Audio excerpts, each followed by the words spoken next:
لقد صدق الله رسوله الرؤيا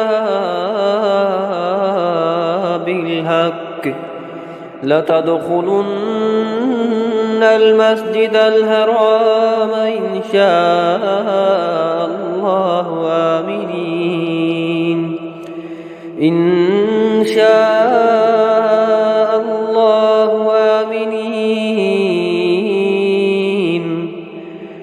آمنين محلقين رؤوسكم ومقصرين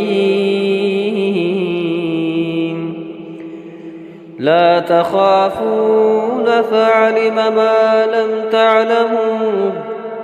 فجعل من دون ذلك فتحا قريبا